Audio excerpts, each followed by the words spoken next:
Hello everyone and welcome back to my channel. It's Kay here, and as you can see from what is on the table, I've been doing a bit of batch cooking, but this time it's little dingle dangles for journals or pockets or whatever you would use them for as a crafter. They can even, if you put earring hooks on them, be used for that kind of thing. It's a very versatile little project. I'll start off with these, and these are faux pearls with a little crystal rondelle on the bottom. I've got some sari lace that I've hacked about a bit and frayed, and a little bit of lace.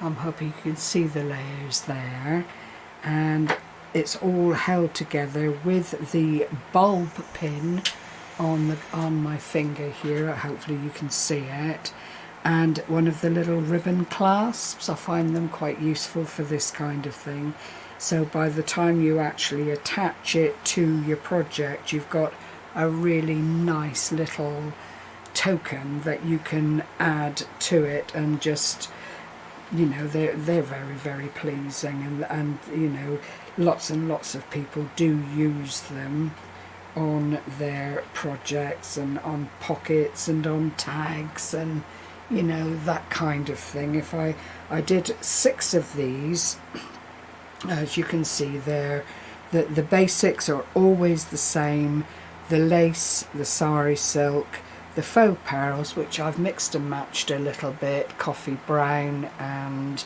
latte brown, and then this lovely cerise turquoisey colour. So that was how they started. Then, for those of you who saw my video with the wonderful needle book from Mary Barratt, Mary had actually decorated one of her pages with what I'm going to show you next. It's not nearly as delicate as Mary's excuse me, because instead of using the very tiny delicate beads, I've used size 11/0 seed beads, some 4mm pearls, a jump ring, and then a little spacer bead there. And all these then can be either stitched into a pocket, or you could add a little lobster clasp to them or something of that nature, and just again add them to tags, to well, whatever you felt like really, tags, pockets, you know, anything that you've made that would appreciate a little extra something, an ATC perhaps. You know, there are no holds barred on this kind of thing. Wherever you feel it appropriate, just add a little dingle dangle to it. These are very, very easy to make, super fun, providing you've got your beads and some little bits and pieces to fill the what did I use there? This is a thread, it's a fishing thread, a max power braid for, I buy it from China, it is, or Japan, sorry. I buy it from Japan, and it is very, very similar to fire line, so it lends itself beautifully to this kind of dingle dangle. You've got a bit of fluidity, and it will move and not be a rigid dangle that a wire would cause. So that was those, and then I went on to the ones which I've already said you could put earring hooks onto and turn into earrings, and I absolutely adore these. They are treated glass beads, and they've got that sort of moon glisten luster to them. They are really, really pretty, and I bought them from Totally Beads online if anyone should be interested. They come in 4 sizes, as you can see, the 10, the 8, I think there might be a 6 as well, and then the 4 on the bottom. So I made, oh, I've only got 3 there, oh that's right, 4 in the moon luster, as I'm calling it, and it really is so pretty. I've got Gary marbling around in the corner there. Do excuse the extra noises and stuff. I'm surprised the dogs didn't squeak then, because that fell right next to the bed. And then there's this golden luster. The bulbs that I've bulb pins are a bronze colour, so they're quite neutral, and you can just add them, you know, to whatever head pin. I did have bronze head pins as well.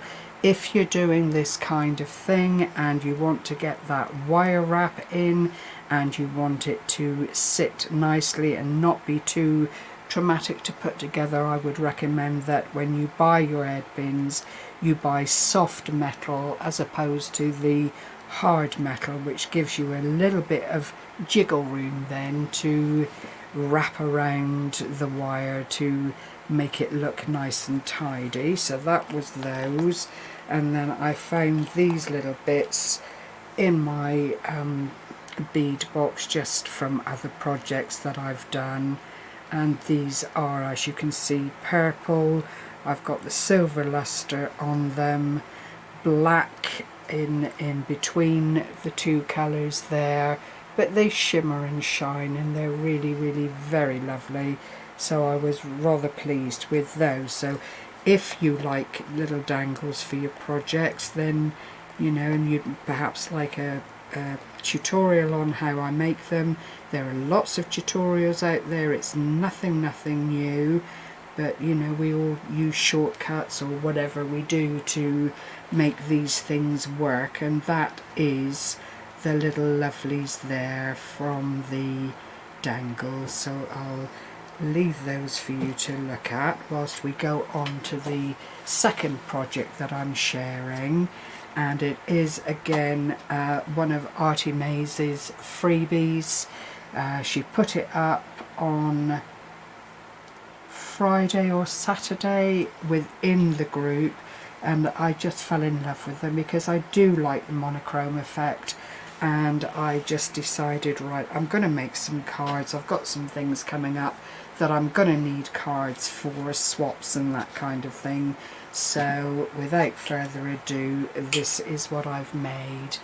This is the first one. I better just go wide a little bit more, and you'll see all I've done is printed off the kit, or well, it's not a kit, it's a single page, printed the page off to the landscape and then printed it again. This is the landscape version, so it's smaller, and the portrait version is behind. I've roughed up the edges, I've put some double-sided tape below the front cover, so you've got that little bit of dimension. There's the cheesecloth again on the top with a little sentiment. I don't know where the sentiment has come from, I apologise for that, but again, there are lots and lots of different sentiments out there available from lots and lots of people, so it's only a question of going out and finding a font size and so on that you like. I've just done a little bit of spotty dotty stuff on the inside just to line and finish the card. The second one is this one, and it's a tulip, and the writing on it says "Sweet calm days in a golden haze melt down the amber sky." Very poetic, but it's the same principle. You know me, when I batch cook and I'm doing a certain thing, I tend to use the same ingredients so that I don't have to keep chasing around to get what I need. The mandatory glitter glue from Stickles, and it's still the crystal colour because it does just kick out whatever is below the area that you apply it to. This is the third one. There were 4 images on the sheet, so you know you get 4 cards minimum. If you printed it off both ways, you've got 8, but then Andrea has an angel policy which she allows you to use her prints up to 350 times, and then you know, if you're making for your own personal use, no doubt you could print them out even more often, but they are an absolute delight. Her content, as always, is gorgeous, and this is the final one, and this is just gentleness, and it just made me think of gentleness because of the delicate floral tribute there on that little plaque. I've rounded corners, inked the craft card. Again, each of the cards is lined, so all I have to do now is either get some envelopes or make some envelopes that will fit this size of card comfortably. I'll just tell you what that size is. It is 5 3/4, roughly speaking, by 3.5, so it's a nice size. And you know, I just love this monochrome effect with the little bit of glitter on it, which just makes it look extra special. So those are my shares for today. I hope you've enjoyed them. I will be popping the pictures of the cards up on the Artymaze and Friends group. So if you're not seeing them very clearly here, or you want a more permanent reminder in case you want to have a try at making the cards yourself, they will be within the group. So take care everyone. Happy rest of Sunday. It really has been a glorious weekend. I hope no one's crispy burnt. Stay well and have fun. Bye bye for now.